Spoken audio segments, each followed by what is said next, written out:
Have you ever found yourself in a position where you're doing something new and you believe it's within your capability, but you just can't seem to join the dots, that what you're trying to learn and what you're trying to take into your head just doesn't stick?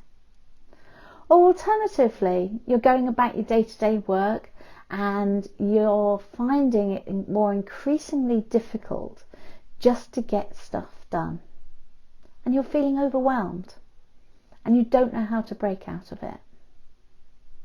Well, my name's Elaine Sullivan. I'm a coach and I work with women to help them gain more control, feel less stressed, and create a life of their own making. And that sense of overwhelm is something that a lot of us come across from time to time.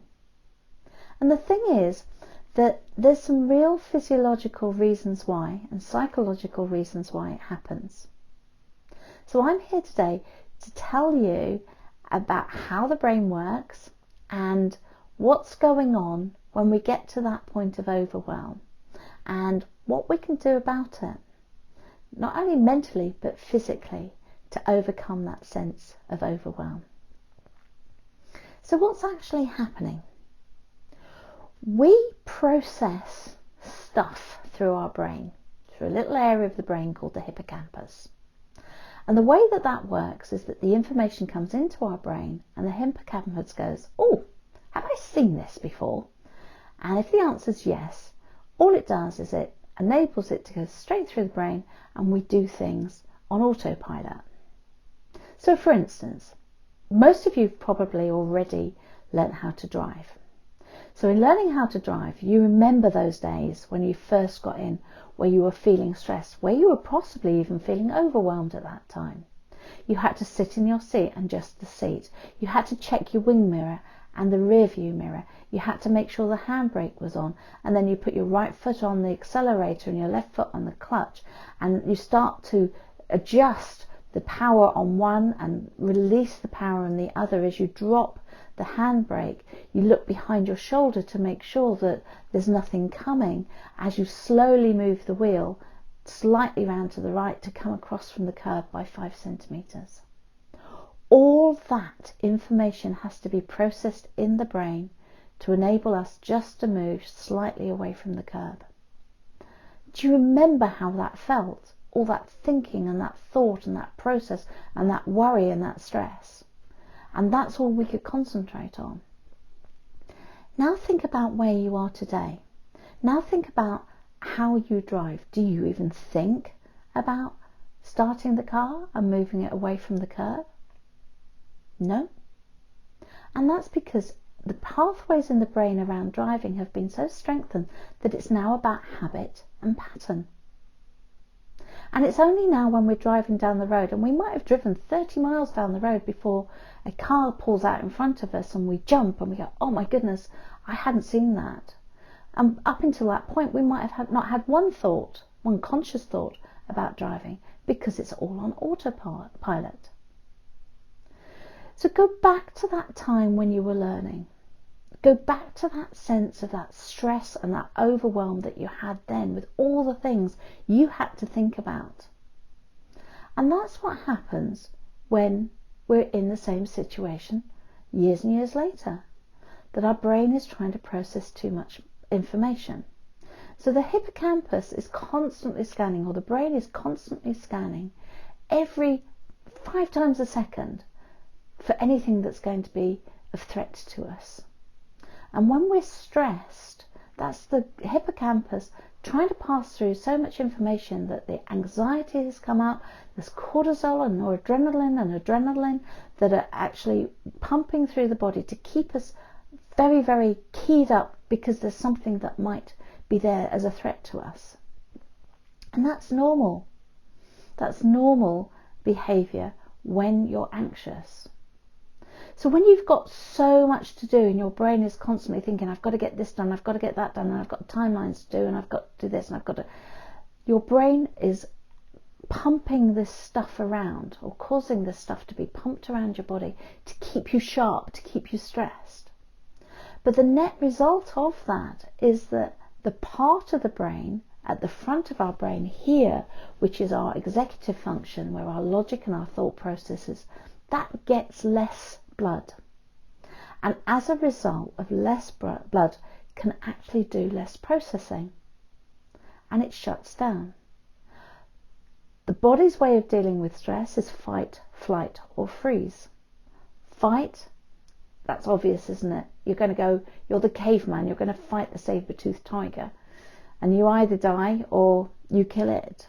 You might run from it, as in flight, or freeze. It's not going to hear me. And overwhelm, and the way that the frontal cortex closes down, is the same as that freeze. It's the situation where the brain doesn't know how to handle things. The stress hormones are pumping around us, and thinking about things, if you were in a sense of real threat, would actually be time wasting. Because again, caveman and saber-toothed tiger, if I think, oh, look at that saber-toothed tiger, it's coming for me, by the time I've actually had a thought about it, rather than running away from it, I'd be dead. And so it's the brain's way of actually being able to help us survive.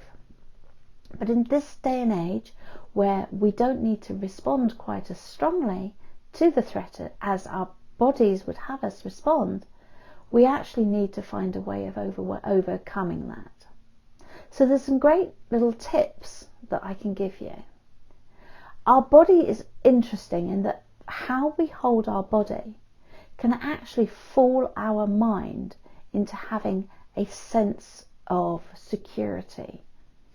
If we stand tall, if we then pull our shoulders down and we hold our chin up, what we're doing is we're sending a message. We're in a strong place.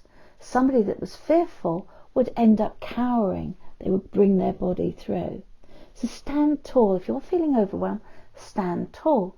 Bring your shoulders back. Bring your chin up. Think about how you're breathing. In a stressed environment, I would breathe from here.